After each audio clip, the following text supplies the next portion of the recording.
দলীয় বিবেচনা নাই, যখন আমাদের এই ছাত্রদের বৈষম্যমূলক নিরসন আন্দোলন চলছিল, পোস্টিং যেভাবে দিয়েছে সরকার, যেভাবে নিয়োগ করেছে, পদোন্নতি দিয়েছে, সেটা তো সবাই জানে, পত্রপত্রিকা আসছে, আবু আলম নিজেও বলছে, সেইটা দলীয় দৃষ্টিকোণ থেকেই আনুগত্য বিবেচনা করেই পদোন্নতিগুলো দেওয়া হয়েছে এবং তাদের কাজে আনুগত্য বিবেচনা করে এবং তাদের কাজের সহযোগী হিসাবে টেন্ডার, বড় বড় টেন্ডার বা নানান রকম অনিয়মের সাথে তারা সংযুক্ত হয়েই তারা এই কাজগুলো করেছে। এবং আপনি দেখেছেন একজন সচিবের বাড়িতে বেশ কিছু টাকা পাওয়া গেছে, মন্ত্রীর বাড়িতে বাক্সর মধ্যে টাকা পাওয়া যাচ্ছে। এগুলো কিন্তু ব্যুরোক্রেট এবং পলিটিশিয়ানদের একটা সংযোগের মাধ্যমে এটা হয়েছে। আপনি কি মনে করেন যদি সেটা লাভজনক পদ হয়ে থাকে তাহলে প্রত্যেক সচিবের বাড়িতেই অভিযান চালালে এরকম টাকা পাওয়া যাবে? ইনশাল্লাহ, তার বাড়িতে না পেলে তার আত্মীয় স্বজনের বাড়িতে চার্জ করলে পাওয়া যাবে, শ্বশুর বাড়িতে চার্জ করলে, বোনের বাড়িতে চার্জ করলে পাওয়া যাবে। আমি শুধু প্রশাসন নিয়ে দুটো কথা বলতে চাই।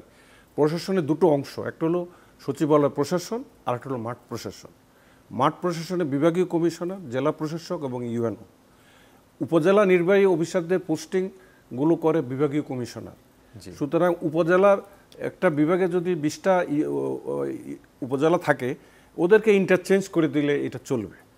ইউএনওদের তাদের উঠানোর দরকার না। যদি 2-1 জনের বিরুদ্ধে গুলি করার হুকুম দেওয়া বা টর্চার করা বা দলীয় আওয়ামী পান্ডাদের সুযোগ সুবিধা দেওয়ার বিশেষ কোনো অভিযোগ থাকে, এরকম 2-4-5 জন থাকলে হয়তো তাদের করা যেতে পারে।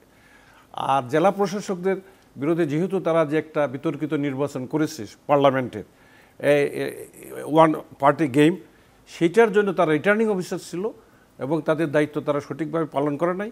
5% লোকও ভোট দেয় নাই, কিন্তু তারা 40%, 45% দেখাই দিচ্ছে।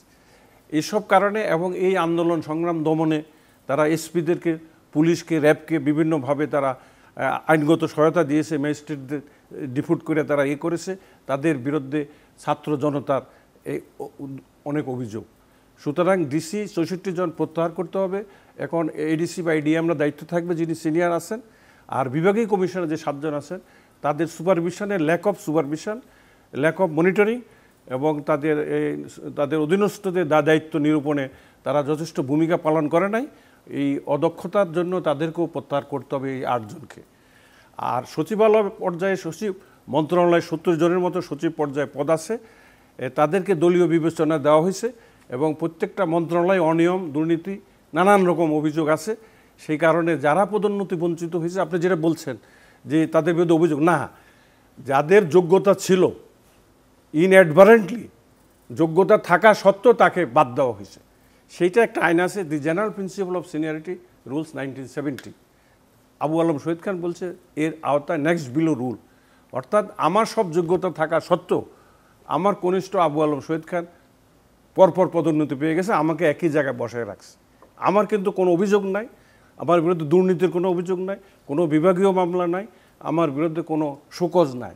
সুতরাং আমার পদোন্নতিটা বঞ্চিত করেছে আমাকে এবং আমার কনিষ্ঠকে আমার উপরে বসাইয়া তার অধীনে কাজ করতে আমাকে বাধ্য করা হয়েছে। এরকম প্রায় 300-র মতো অফিসার আছে। এর মধ্যে 75 থেকে 100 জন হবে অতিরিক্ত সচিব হইতে পারে, আর 102 জয়েন্ট সেক্রেটারি হয়েছে, আর 117 জন উপসচিব হয়েছে। কী করছে বুঝতে পারছি। আর আমাদের মতো প্রায় 1000 খানেক লোককে বিভিন্ন পর্যায়ে তারা বাদ দিছে। এখানে বিশেষে 300-400 লোককে আপনাকে সচিব পর্যায়ে পদোন্নতি দিতে হবে। এই 300 লোক থেকে বেশি হয়তো সরকার 30 জনকে, 5 জনকে দিছে, আরও হয়তো 20-25 জনকে চুক্তি দিতে পারে, যদি সরকার মনে করে যে তাদের যোগ্যতা আছে বা তারা কর্মক্ষমতা আছে। তারা তো সচিব পর্যায়ে পুরা রদবদল করতে হবে। আর ডিপার্টমেন্টের হেড, আপনি যেটা বলছেন, প্রত্যেকটা ডিপার্টমেন্টের কর্মকর্তা কর্মচারীরা তাদের ডিপার্টমেন্টের হেডের বিরুদ্ধে এজিটেশন করতেছে এবং তাদেরকে বলতেছে যে আপনারা পদত্যাগ করেন। তো সেই ক্ষেত্রে একটা ডিপার্টমেন্ট, প্রায় ডিপার্টমেন্ট, এটা আমাদের কাছে যে রিপোর্ট আছে, প্রায় ডিপার্টমেন্টে।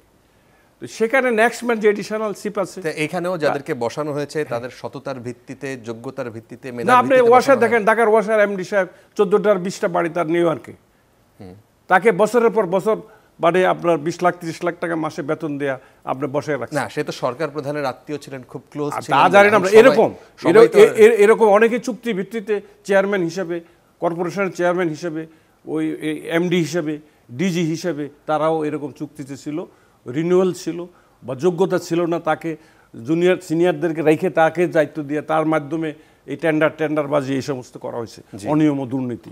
সেই সব কারণে ডিপার্টমেন্টাল হেডস, বিভাগীয় কমিশনার, জেলা প্রশাসক এবং সচিব, এই 4টা পদে আপনার রদবদল করতে হবে, যারা নতুন করে পদোন্নতি পাবে। আর সরকার যদি মনে করে ব্যুরোক্রেটের বাইরেও কোনো যোগ্য টেকনোক্রেটকে ইচ্ছা করলে নিয়োগ দিতে পারবে চুক্তিভিত্তিক।